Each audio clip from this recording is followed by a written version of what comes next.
रावण के जन्म कथा भाग 1। जब श्री राम अयोध्या में राज करने लगे तब एक दिन समस्त ऋषि मुनि श्री रघुनाथ जी का अभिनंदन करने के लिए अयोध्यापुरी में आए।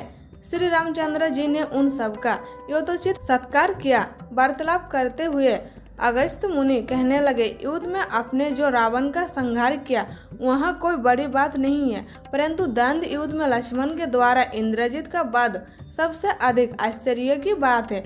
यहाँ मायावी राक्षस युद्ध में सब प्राणियों के लिए अवैध था। उनकी बात सुनकर रामचंद्र जी को बड़ा आश्चर्य हुआ। वे बोले, मुनिवर, रावण और कुंभकर्ण भी तो महान पराक्रमी थे, फिर आप केवल इंद्रजित मेघनाथ की ही इतनी प्रशंसा क्यों करते हैं?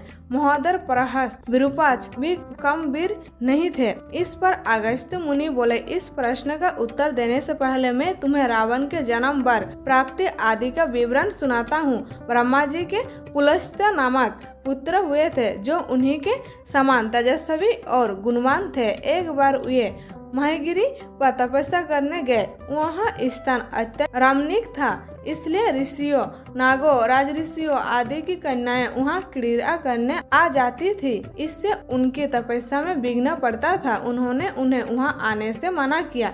जब वे नहीं मानी तो उन्होंने साफ दे दिया कि काल से जो लड़की यहाँ मुझे दिखाई देगी वहाँ गर्भवती हो जाएगी। से सब कन्याओं ने तो वहाँ आना बंद कर दिया, परंतु राजऋषि त्रिनबिंदु की कन्या साप की बात से अनजान होने के कारण उस आश्रम में आ गई और महिष के दृष्टि पड़ते ही गर्भवती हो गई। तब त्रिनबिंदु को यह बात मालूम हुई तो उन्होंने अपने कन्या को पत्नी के रूप में महिष को अर्पित कर दिया। इस प्रकार वृषवा का जन्म हुआ, जो अपने पिता के समान वेदविद और धर्मात्मा हुआ।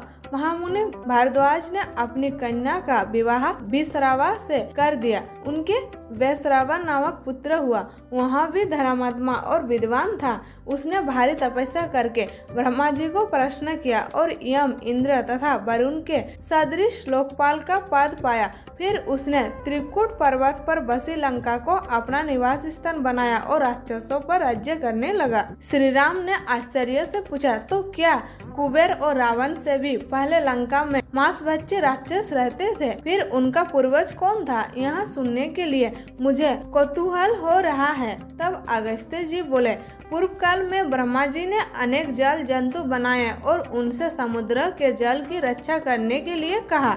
तब उन्हें उन जंतुओं में से कुछ बोले कि हम इसका रक्षा करेंगे और कुछ ने कहा कि हम इसका यक्षण पूजा करेंगे। इस पर ब्रह्मा जी ने कहा कि जो यक्षण करेगा वह यक्ष कहलाएगा।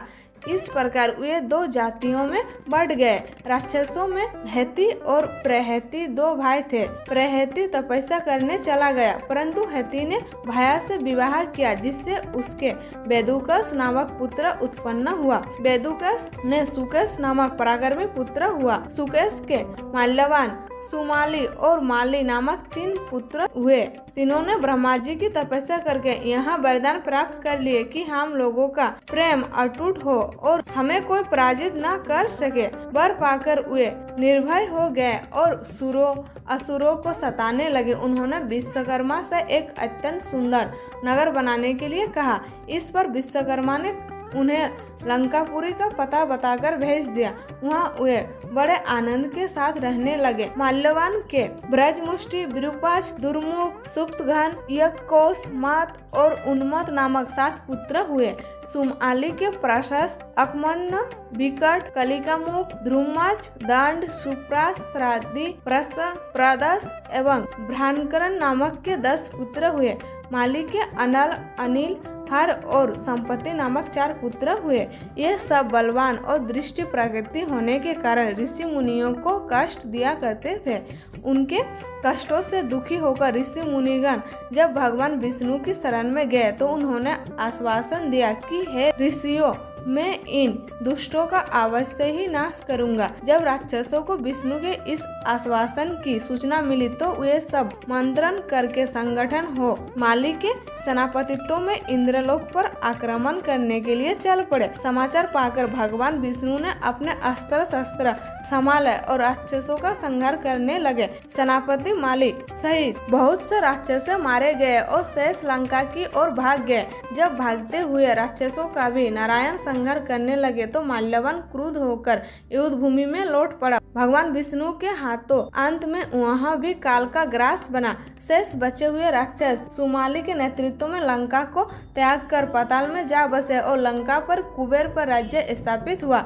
अब मैं तुम्हें रावण के जन्म की कथा सुनाता हूँ। राक्षसों के विनाश से दुखी होकर सुमाली ने अपने पुत्र कैकसी से कहा कि पुत्री, राक्षस वंश के कल्याण के लिए मैं चाहता हूँ कि तुम परम पराक्रमी महर्षि विश्रवा के पास जाकर उनसे पुत्र प्राप्त करो। वही पुत्र हम राक्षसों के देवताओं से रक्षा कर सकता है।